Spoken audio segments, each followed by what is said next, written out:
My name is Gina, and this is the story of how my life fell apart and then came back together. I'm 35 years old, and until recently, I thought I had it all figured out. I was the sales director at a large company, married to my college sweetheart, Mark, and we had just bought our first house. After graduation, I landed an entry-level job at a promising startup. I worked my way up the ladder, putting in long hours and sacrificing weekends. It paid off when I was promoted to sales director last year. Mark, on the other hand, had a harder time finding his footing. He bounced between a few jobs before settling as a shift supervisor at a mirror manufacturing company. Our best friends were another couple, Lisa and Tom. We met them at a neighborhood barbecue shortly after moving into our new house. Lisa was a stay-at-home wife, always impeccably dressed and with a spotless home. Tom was a successful entrepreneur who seemed to work as much as I did. When we bought our house, I was the one who qualified for the mortgage. I put it in my name and assumed all the responsibility for the payments. I didn't mind at the time, I was making good money, and I figured Mark would contribute when he could.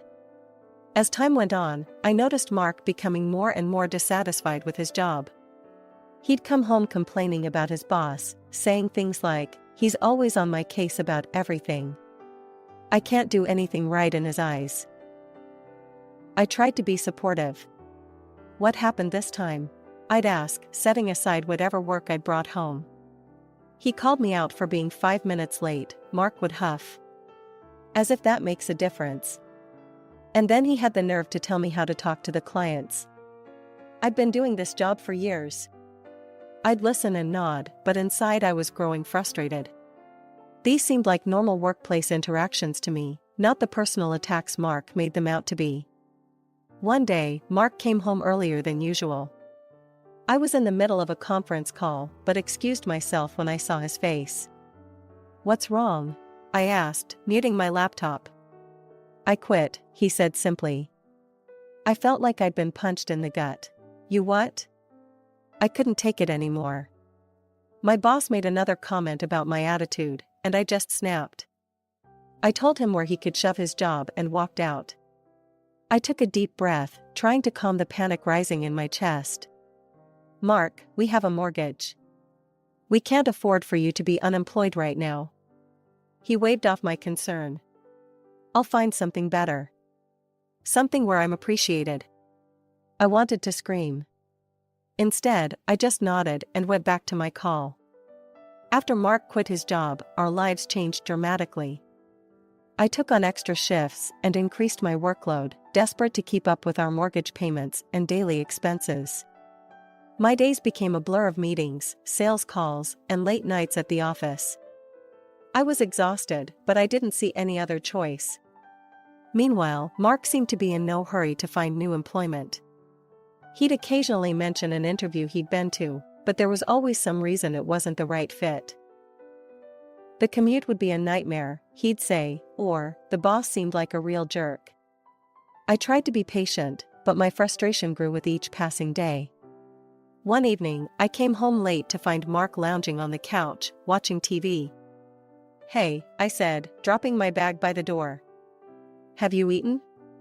He looked up at me, frowning. "No, I was waiting for you to cook something." I stared at him in disbelief. "Mark, it's 9 p.m. I've been working since 7 this morning. Why didn't you make dinner?" "Because that's your job," he snapped. "You're never home anymore, Gina. The house is a mess, there's no food in the fridge, and I can't remember the last time we had a proper meal together." I felt my temper rising. "My job? My job is keeping a roof over our heads and food on the table." "What exactly is your job right now, Mark?" "I'm looking for work," he shouted. "Do you think I enjoy sitting around all day? But I'm not going to settle for just any job. I deserve better than that." I took a deep breath, trying to calm myself. "I understand that, but we can't afford for you to be so picky right now. We have bills to pay." "Always about the money with you," he muttered. "What happened to supporting each other through thick and thin?" "I am supporting us," I said quietly. "But I need you to meet me halfway." Please, just try harder to find something. Anything. We can reassess once we're more stable. Mark didn't respond. He just turned back to the TV, effectively ending the conversation. I went to bed hungry and angry that night, wondering how much longer I could keep this up. The next day, I met Lisa for coffee during my lunch break. She looked fresh and relaxed, her hair perfectly styled and her nails freshly manicured. "Gina, honey, you look exhausted," she said, concern in her voice. "Are you getting any sleep at all?" I sighed, sipping my double espresso. "Not much. Work's been crazy, and things at home are tense." Lisa reached out and patted my hand. "You're working too hard. You need to take care of yourself, relax a little. Tom always says a happy wife makes for a happy life." I bit back a retort. Lisa meant well, but she had no idea what my life was like. "It's not that simple for us right now," I said instead. "But I'm sure things will get better soon." As the weeks went by, the tension in our house grew thicker. Mark's job search seemed to be going nowhere, and I was stretching myself thin, trying to keep everything afloat. Our conversations, when we had them, were short and often ended in arguments. One evening, I came home to find Mark dressed up, ready to go out. "Where are you going?" I asked, surprised. "Out with the guys," he replied, not meeting my eyes. "We're going to play golf." "Golf? At this hour?" I was skeptical, but too tired to argue. "Whatever. Have fun." As he left, I couldn't shake the feeling that something wasn't right. But I pushed it aside, focusing instead on the mountain of work I'd brought home. The next day, I decided I needed a break. I took a rare day off from work and planned to surprise Mark with a weekend getaway. When I called to tell him, he seemed distracted. "This weekend? I can't. I've got plans with the guys again." I felt my heart sink. "Again? Can't you reschedule?" "No, it's important. Sorry, babe." He hung up before I could respond. Frustrated and hurt, I called Lisa. Maybe she and Tom would want to do something. "Oh, Gina," Lisa's voice was apologetic. "We'd love to, but Tom and I are visiting my parents this weekend." "Rain check?" I agreed, trying not to sound as disappointed as I felt. It seemed like everyone had plans except me. On a whim, I decided to go shopping. Maybe a little retail therapy would lift my spirits. As I was browsing through a department store, I heard a familiar voice. "Gina, what are you doing here?" I turned to see Tom, Lisa's husband, looking surprised and slightly uncomfortable. "Tom, I thought you and Lisa were visiting her parents this weekend?" His brow furrowed in confusion. "Her parents? No, we didn't have any plans. Lisa said she was spending the night at your place." My blood ran cold. "What? No, she's not with me. She told me you two were out of town." We found a quiet cafe and sat down. Tom looked grim as he spoke. "I've had suspicions for a while now," he said. "Lisa's been acting strange, always on her phone, making excuses to go out. I think our spouses might be having an affair." The world seemed to tilt on its axis. I couldn't breathe. "No," I whispered. "They wouldn't." But even as I said it, pieces started falling into place. Mark's mysterious outings, Lisa's constant presence in our home, the way they looked at each other. Tom reached across the table and squeezed my hand. "I'm going to hire a private investigator. We need to know for sure. And we don't let on that we suspect anything. Can you do that, Gina?" I took a deep breath and straightened my shoulders. Yes, I can." As I drove home that evening, my mind was reeling. How had I not seen this coming? I walked into our house, half expecting to catch Mark and Lisa in the act. But the house was empty and quiet. Mark came home late, smelling of alcohol and mumbling about a great game of golf. The next 2 weeks were excruciating. I went through the motions of daily life, pretending everything was normal, while my insides churned with suspicion and dread.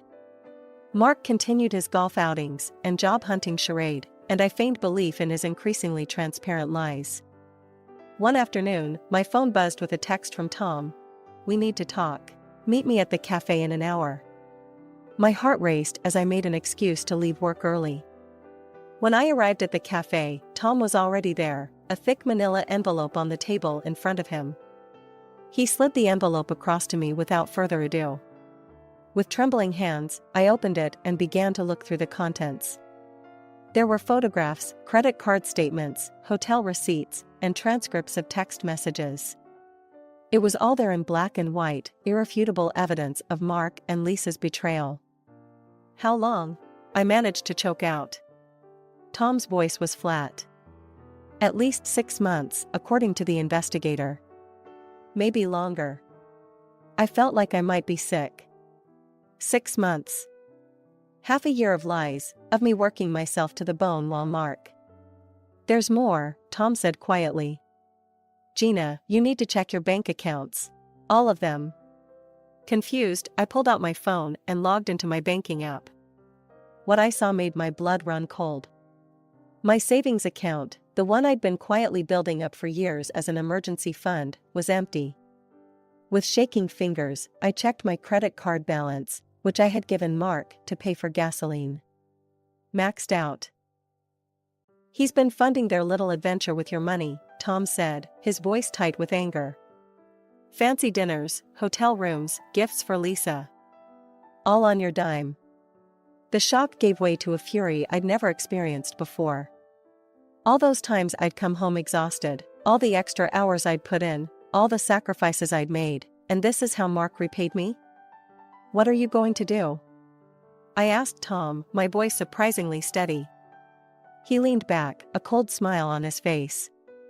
"I'm going to divorce Lisa and take her for everything she's worth. And then some." He paused, looking at me intently. "The question is, what are you going to do, Gina?" I took a deep breath, my mind racing. "I want revenge," I said slowly. "But I want them to suffer. I want them to feel as humiliated and betrayed as I do right now." Tom nodded approvingly. "I was hoping you'd say that. I have an idea, but it's going to take some planning." Over the next hour, Tom and I hatched a plan.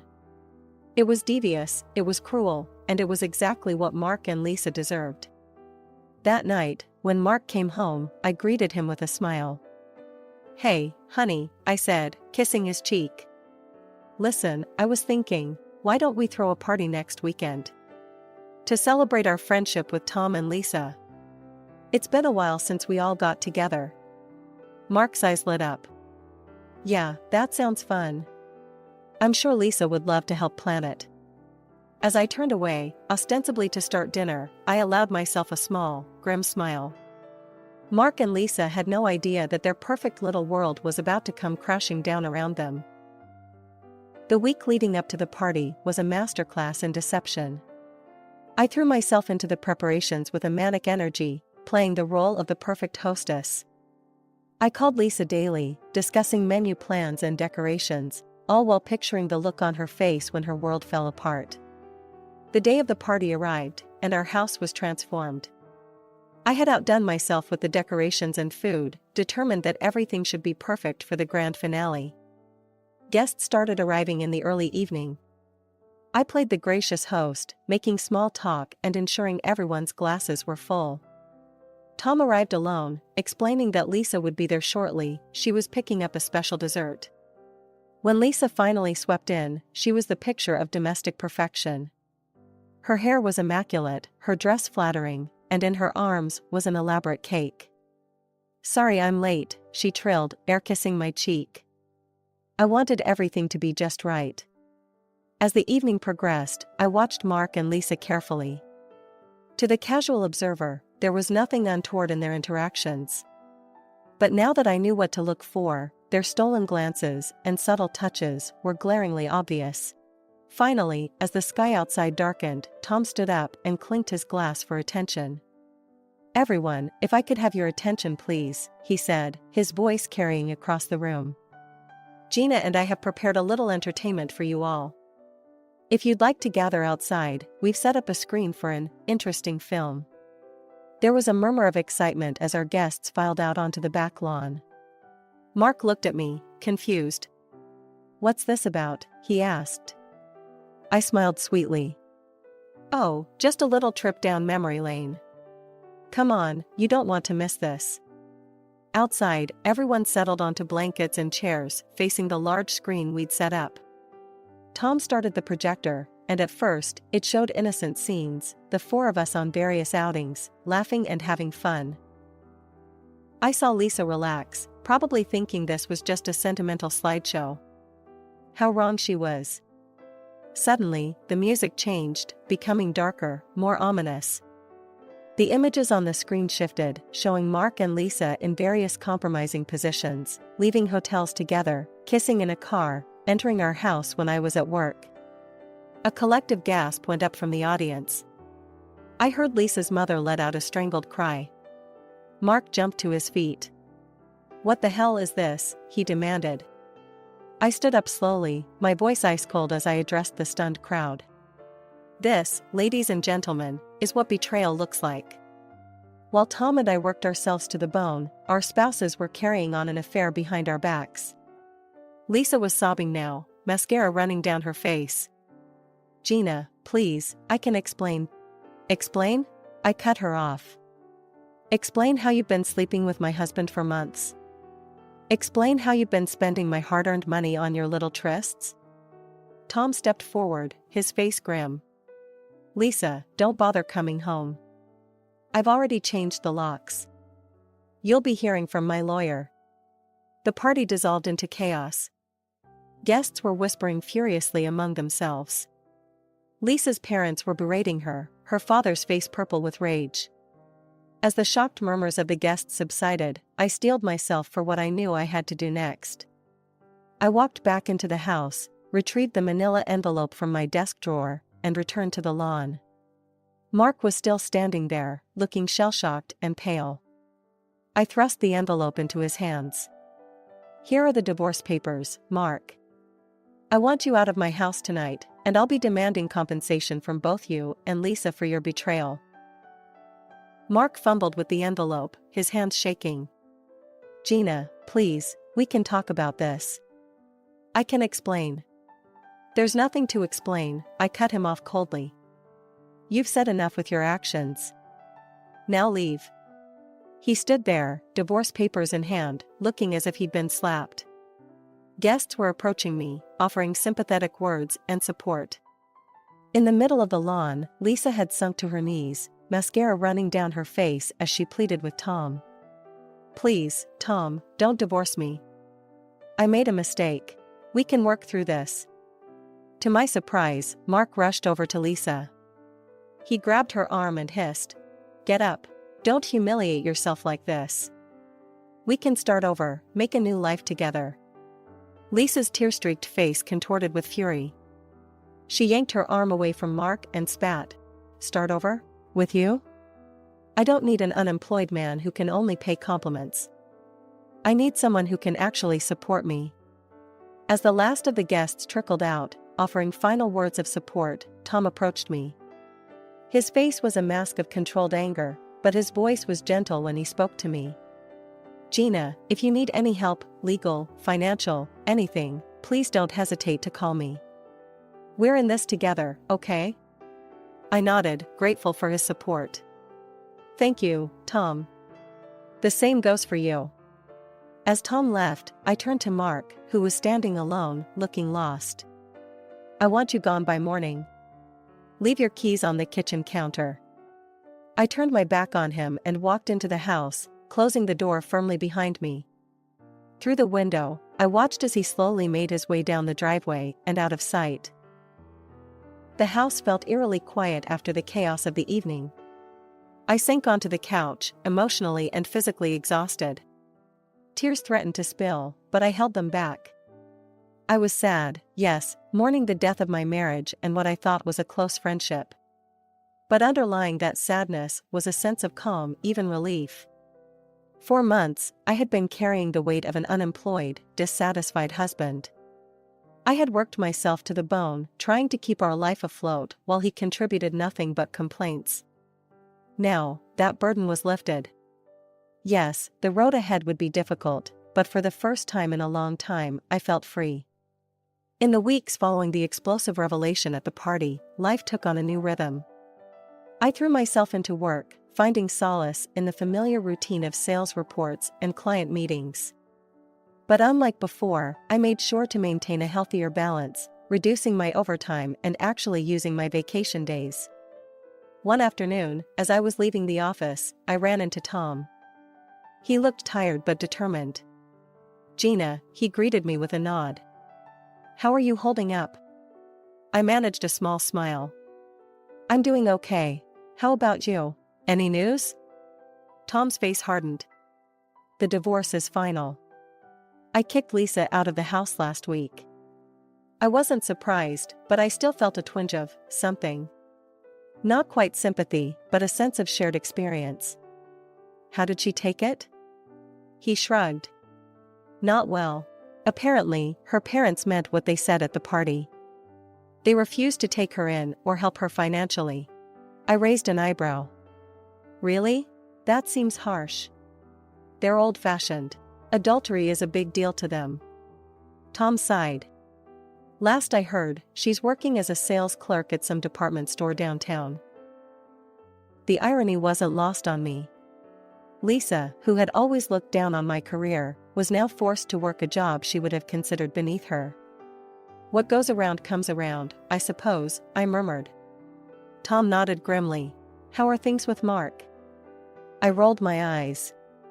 "He won't stop calling and texting. Keeps begging for another chance. But I feel nothing. The love, the trust, it's all gone. I can't imagine ever wanting to be with him again." We parted ways, and as I drove home, I reflected on how much had changed in such a short time. The next day, I met with my lawyer to discuss the progress of my own divorce proceedings. She greeted me with a triumphant smile. "Good news, Gina. The judge has reviewed the evidence, including the detective's report, and has ruled in our favor on all counts." I let out a breath I didn't know I'd been holding. "What does that mean exactly?" "It means," my lawyer said, "that Mark has been ordered to pay you substantial compensation for his infidelity. Moreover, he's required to repay every cent he took from your reserve account and credit card for his affair with Lisa." As I left the lawyer's office, I felt lighter than I had in years. With the compensation and repayment from Mark, I was able to pay off the remainder of my mortgage in one fell swoop. The house was now truly, fully mine. That evening, as I was celebrating my newfound financial freedom with a glass of wine, my phone buzzed. It was Mark, again. "Gina, please," his message read. "I know I messed up. But I love you. Can't we try to work things out? I'll do anything." I stared at the message for a long moment. Once, those words might have moved me. Now, they just left me cold. I typed out a response. "Mark, stop contacting me. It's over. I don't love you anymore, and I don't want to try again. Please respect my decision and leave me alone." I hit send and then blocked his number. It felt final, decisive. And it felt good. Life has a funny way of surprising you when you least expect it. Just when I thought I had everything figured out, that I was content with my newfound independence, fate threw me another curveball. It started innocently enough. Tom and I had been in regular contact since our respective divorces, offering each other support and companionship during this challenging time. One evening, about 2 months after my divorce was finalized, Tom called me. "Hey Gina," he said, his voice warm. "I was thinking. We've both been through hell lately. How about we celebrate our new beginnings? I could bring over a bottle of wine, and we could toast to our freedom." I hesitated for a moment, but then thought, why not? "Sure, Tom. That sounds nice. Come over around 8? When Tom arrived, bottle of expensive red wine in hand, I was struck by how different he looked. Gone was the stressed, angry man I'd seen at the fateful party. He seemed lighter, more relaxed. He'd even gotten a haircut that suited him well. We settled on my patio, the warm summer evening wrapping around us like a comfortable blanket. As we sipped our wine, our conversation flowed easily, punctuated by laughter and moments of shared understanding. "You know," Tom said, refilling our glasses, "I never thought I'd say this, but I'm actually grateful for what happened. It opened my eyes to so much." I nodded, understanding completely. "I know what you mean. It's like, we're finally free to be ourselves." As the night wore on and the wine bottle emptied, I found myself noticing things about Tom I'd never paid attention to before. The way his eyes crinkled when he smiled, the gentle timbre of his laugh, the strength in his hands as he gestured while talking. I'm not sure who made the first move. One moment we were laughing about some shared memory, and the next, we were kissing. That night, Tom and I crossed a line we'd never even considered before. When morning came, I woke up to find Tom already awake, watching me with a mixture of affection and uncertainty. "Gina," he said softly, "about last night." Last night was unexpected, but it felt right. "Maybe we could date? Take things slow, see where this leads?" I found myself nodding, a smile spreading across my face. "I'd like that, Tom." Over the next few weeks, Tom and I embarked on a new journey together. We went on proper dates, dinners, movies, long walks in the park. To my surprise, Tom revealed a romantic side I'd never seen before. He brought me flowers, left sweet notes for me to find, and always seemed to know just what to say to make me smile. "You know," I said to Tom one evening as we cuddled on my couch, "I never would have predicted this." He chuckled, pressing a kiss to my temple. "Life's full of surprises, isn't it? But I have to say, this is one surprise I'm very grateful for." As I snuggled closer to him, I found myself agreeing wholeheartedly. We weren't looking too far into the future yet, both of us knew the importance of living in the present. But for the first time in a long time, I felt hopeful about what that future might hold. All right, everyone's presentations are done. Nick, the manager, said as he tried to move the discussion forward. Excuse me, I haven't. I recently found out something. Nick interrupted me and began to speak.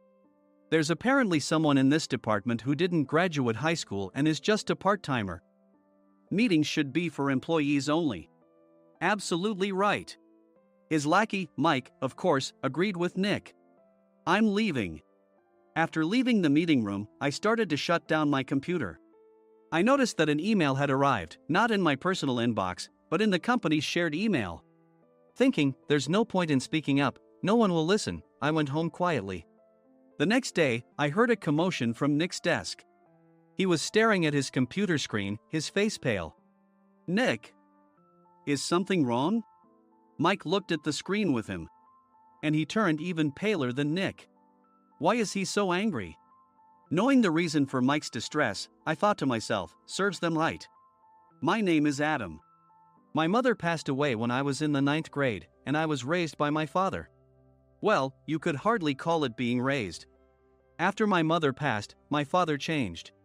He drowned his sorrows in alcohol, and though he still went to work, he squandered our living expenses on horse racing. Because of that, I had to start working part-time as soon as I entered high school. Every month, I went to the convenience store with bills in hand that couldn't be auto-deducted from my father's account. Even though I endured it because I didn't want to be alone, I reached my limit in my second year of high school and dropped out. I found a live-in job at a distant inn. Thank you for everything. The day I left home, my father, still staring at the TV, spoke. Take care. That was our last conversation.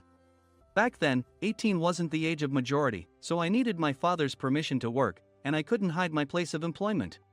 Yet, my father never visited me even once. I kept working just to survive, and before I knew it, I was 42. Years of hard work paid off, and I was transferred to the headquarters. I was thrilled to be recognized by the company, as I thought I'd be working in the field until retirement due to my lack of formal education. Listen up. Our work can change the future of our employees. Don't drag us down. On my first day after the transfer, Nick, dressed in an expensive suit, spoke sternly. There was a reason for this. Our inn was located in a prominent tourist destination, known so well that everyone in the state could sing its commercial jingle. At its peak, we had 5 locations within the state. But that was long ago. Due to financial difficulties and aging facilities, only the place where I had worked for many years and the original establishment remained. I was prepared to lose my job anytime, but now there was a glimmer of hope. With the rise of social media, the tourist area where the inn was located started gaining attention again. Depending on how hard the sales department, where I was transferred, worked, we could either thrive or be forced to give up this prime location to the new hotel chains continuously popping up. For Nick, who had switched careers from another industry to strengthen our sales, this was a battle he couldn't afford to lose. I understood why he had to be strict. I will do my best. Nick sneered at my enthusiastic declaration. Did you not hear what I said? I'm sorry. I thought I was listening carefully. Out of habit from years of customer service, I apologized reflexively, though I had no idea what had offended him. Someone was watching me with a smirk. In this department, there are those who are expected to excel and those who have been shoved here because they have nowhere else to go. You are the latter. It was Mike, the section chief. He's 7 years younger, at 35. But he was called to headquarters much earlier than I was and had been moving around within the headquarters ever since. I'm not jealous, but I can't accept that he's my boss. Graduating from a prestigious university, he has an unusually high pride and caused many problems as a newbie, making things very difficult for me when I was the front desk leader.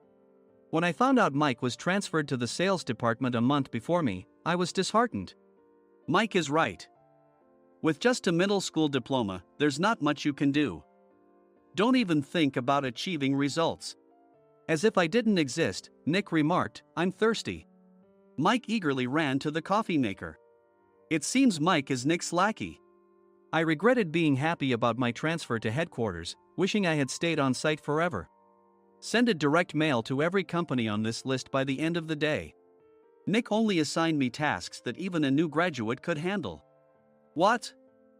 There are over 1,000 companies. You want me to send to all of them by today? Yes, if you and your fellow misfits split the work, even those with nowhere else to go should finish by today.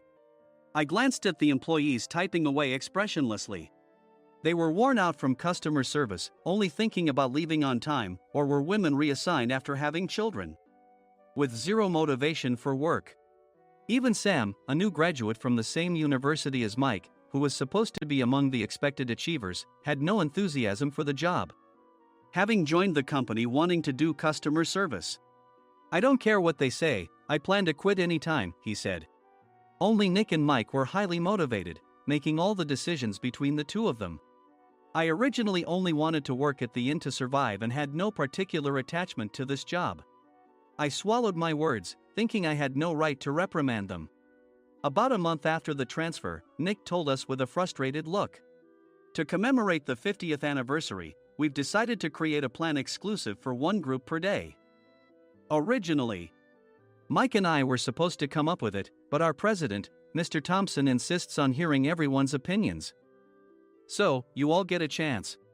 As Nick explained, Mike began handing out prints. Make sure not to embarrass Nick. If your ideas are half-baked, you'll have to redo them. It seemed that they had printed his handwritten notes by Mr. Thompson, which included several questions and a section for free responses. It made sense why Nick had to seek our input, given that all responses had to be submitted to Mr. Thompson. We were given a week to think about it, and a meeting was scheduled to compile our ideas. My plan is to let guests enjoy both the old and modern America. Nick began the presentations. Guests would watch a master confectioner at a nearby traditional sweet shop make sweets in front of them. The welcome drink would be premium tea in a bottle. Nick's plan was certainly attractive. After his presentation, Nick called on us to present in the order we were seated. Just as I stood up for my turn. All right, everyone's presentations are done. Excuse me, I haven't. I recently found out something. Nick interrupted me. There's someone in this department who didn't graduate high school and is just a part-timer. He was likely talking about me. I joined the company as a part-timer and was made a full-time employee when I turned 20. That was 20 years ago, so Nick and Mike probably had no chance to know until recently. Meetings should be for employees only. Absolutely right. After that, Nick kept creating opportunities to solicit everyone's opinions, purposefully excluding me from speaking. The meeting unexpectedly heated up and went past the scheduled end time. A few people asked to leave, and the discussion continued with the remaining few. Still here? Normally, you'd leave in that situation. Though I had no attachment to the job initially, hearing kind words from customers made me want to make them happier. For someone like me, with nowhere to go, the inn was my home and customer service was my life. I felt pathetic about my current self. I'm leaving. I left the conference room and started shutting down my computer. I noticed an email had arrived, not in my personal inbox, but in the company's shared email. Thinking no one would listen to what I had to say anyway, I quietly went home. The next day, while preparing the DM as instructed, I heard a commotion from Nick's desk. In his haste to stand up, he hit his knee on the desk. He stared at his computer screen, his face pale. Nick! What's wrong? Mike, thinking he should be the first to rush over, approached Nick while still wearing his coat. He peered at the screen with Nick. And he turned even paler than Nick. Why is he so angry? Who is responsible for this company? Nick, more irritated than ever, asked, and Mike answered without checking. Probably Sam. Sam wasn't there because he was attending a morning training session for new hires. Nick gave up on getting angry and returned his gaze to the screen. They were looking at an email that arrived right after the end of the working day yesterday. Apparently, no one, including me, had checked it before leaving. The email was from a large company that used us for their annual employee trips. The president and executives of that company also frequently used our services personally. President of the company, Mr. Mason himself had declared that neither he nor his company would ever use our services again. Well, some companies cancel their employee trips or stop using our services due to financial struggles. Let's just move on. Mike kept wiping the sweat from his forehead with a handkerchief. Knowing why Mike was so agitated, I quietly watched their interaction. Do you know how much revenue we get from that company? We can find other guests to fill the rooms, but we'll lose the banquet costs, gift shop revenue, rental car fees, and more. Moreover, the gifts were supposed to be prepared by the traditional confectionery shop involved in Nick's proposed plan. If it's known that we incurred such a huge loss at this critical time, Nick's position in the company would be jeopardized. Nick took a deep breath, seemingly trying to calm himself. All right, Mike. Go to New York right now and apologize to Mr. Mason. What? You're coming with me, right? I have urgent work to do. I trust you, which is why I'm entrusting this to you. Please. Mike, believing Nick's sincerity, agreed with a determined look on his face, saying, yes. That's Nick for you. Even if Mike went to apologize, Nick would shift all the blame onto him if the client didn't change their mind. Well, it was Mike's fault to begin with, so it served him right. About 3 hours later, Sam answered a call from somewhere and repeatedly apologized, saying, I'm very sorry. Everyone watched to see what was happening. After ending the call, he informed Nick with a weary tone. When Mike arrived at the client's company, he only made things worse, further infuriating Mr. Mason. He was demanding, get his boss here immediately. It was no wonder Sam was exhausted, dealing with such a call right after returning from training. What is that idiot doing? All right, Adam, you're coming with me. If sacrificing Mike didn't work, then I must be next. Normally, I'd want to refuse at all costs, but I saw an opportunity in this situation. If I can be of assistance, I'd be happy to join you. I immediately followed Nick, and we flew to New York. When we introduced ourselves at the reception, it became clear how serious the situation was. As the receptionist personally escorted us to the president's office. Angry voices leaked through the door, making both Nick and me uneasy. Excuse me. I'm Nick, the supervisor. I understand my subordinate has caused you trouble, and I deeply apologize. Nick, with his experience in the corporate world, knew enough to offer an apology before excuses. However, his customer service skills left much to be desired. I sighed as I saw Mike trembling like a small dog in the corner of the room. What kind of training are you giving your subordinates? Mr. Mason glared at Nick with a red face. The intensity of his gaze made even Nick take a step back. Regrettably, I joined this company only 2 years ago and was unaware of Mike's issues. I should have identified his shortcomings sooner. Indeed. I should have realized sooner. No sensible person would come to apologize and then give a lengthy presentation on the drawbacks of not using their in. Nick froze, his mouth slightly open. Suspecting the worst, I picked up the documents that had fallen to the floor. It seemed Mike hastily prepared these documents on the plane, listing the disadvantages. Disadvantage 1: if you change the venue for the company trip, employees might suspect it's for cost-cutting reasons, leading to a negative impression. Reading it aloud half-jokingly, Nick snatched the papers from my hand and checked the contents with a furious expression. Among the stack of documents was a receipt from a nearby convenience store's copy machine. I felt a pang of dread, hoping he hadn't shown the receipt as well. What do you think he said when I asked what kind of nerve he had to do this? I'm very sorry. Faced with the dire situation, Nick must have thought there was nothing left to do but apologize. In a voice smaller than I'd ever heard from him, he uttered words of apology. He said, "I'm a Harvard graduate. I don't believe I said anything wrong." Mike! What have you done? Forgetting his plan to pin the blame on Mike, Nick yelled loudly, even in front of Mr. Mason. "I didn't do anything wrong." "You're still saying that? Look at him." Mike pointed at me with a shaking hand. "I was assigned to headquarters in my 20s and now I'm a section chief. This guy only made it to headquarters at 42. Everything I've done proves I was right. So why are we losing the contract?" Having said his piece, Mike collapsed to the floor. "Of course.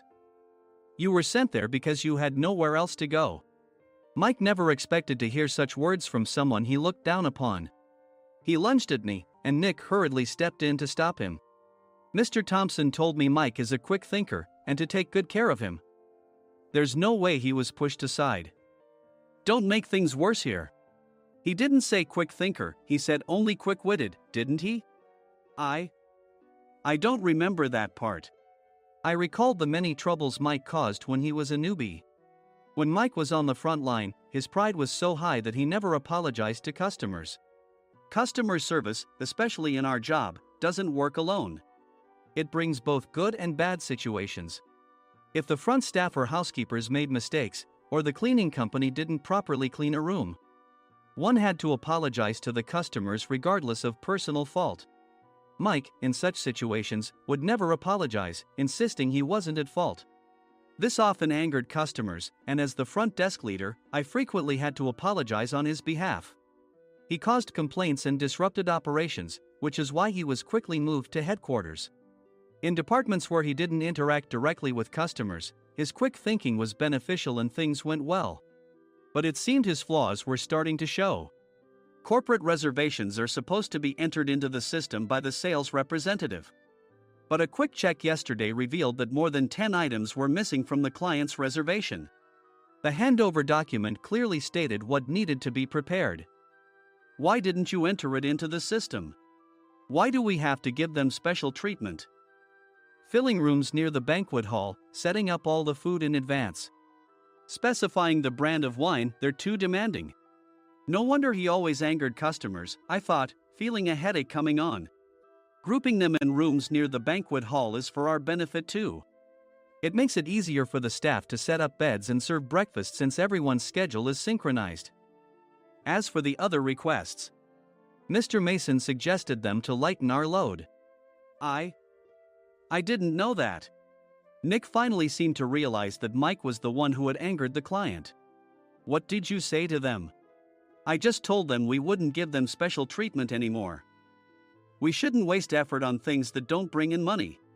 I was utterly exasperated at his lack of understanding of customer service. Of course, we shouldn't comply with unreasonable demands. But carrying over successful practices from past stays makes customers feel remembered and enhances their experience. Good memories encourage repeat visits. That's part of our job. I looked down at Mike, who was sitting on the floor. In our job, nothing is a waste.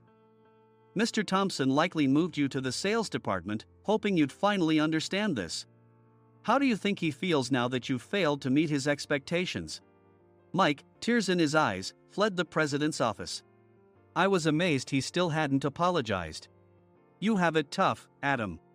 It's okay, we're all employees of the same company. I deeply apologize for this disrespectful incident. Especially after all the care you've shown us. If it weren't for you, Adam, I really would have stopped staying here. When I heard you were moving to the sales department, I was willing to reconsider if you handled it. Seeing us talk so amicably, Nick's face contorted. Do you two know each other? Adam's service is excellent. I always requested him specifically. Normally, we don't accept specific staff requests, but we made an exception for Mr. Mason, adjusting my shifts accordingly. He had personally stayed at our hotel just before my transfer, and during casual conversation, I mentioned, I'm moving to the sales department soon. If I hadn't told him then, things could have been much worse. Please continue to take care of us. I look forward to it.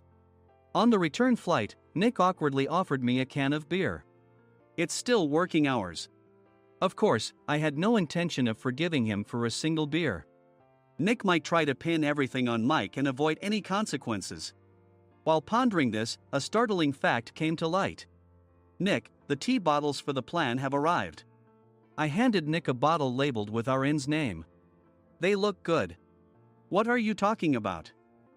These are plastic bottles. I had assumed we would use the trendy, high-end bottling tea. But what arrived were ordinary plastic bottles of tea with customized labels. The only unique aspect was the label, which had the inn's name, making it look customized. Upon further investigation, I discovered that a substantial amount of money was set to be paid to the tea company. It was priced like bottling tea. Does this plastic bottle really cost $100 each? The tea inside is specially blended for us. The extra cost is for that. Wouldn't it be better to use another tea company? Or is there a specific reason we must use this one? As Nick continued to make excuses, I showed him a printed email. I informed the tea company's president, Mr. Mitchell, that we discovered irregular payments and he confessed. He said you two were high school classmates and planned to split the extra money. That idiot. Why did he confess? That's not important. You should worry about yourself, this could turn into a police matter. Opening the bottle cap, I suggested. How about calming down with this tea? It supposedly has a relaxing effect. Nick drank the tea frantically. In the following days, decisions were made about their fates. Mike was reassigned to the General Affairs Department, with no chance of transfer or promotion, as per Mr. Thompson's orders. As for Nick, since the payment to the tea company hadn't yet been made, he narrowly avoided legal trouble. Instead, he was encouraged to leave the company, and to avoid further complications, Nick submitted his resignation. Rumor has it that connections between HR departments have made it difficult for him to find new employment. Even though it was good to have those two gone, something unexpected happened in the sales department. Everyone became motivated and united in refining the 50th anniversary plan. In the end, my plan was adopted. We collaborated with the Tourist Information Center to provide personalized guides. The plan, tailored to the number of guests, was truly special for the 50th anniversary. Hey, is Adam's family coming to stay? I immediately booked that special plan for my family. Sam noticed it on the reservation list and quickly picked up on it. Yes, I'm inviting my father. That's great. I might invite my parents too. I lacked the courage to face my father just as Adam. But here, with the confidence Mr. Mason praised, I felt ready. The 50th anniversary plan was a perfect opportunity to reconnect with my father. I hoped to bring back the days when we could laugh together as we once did.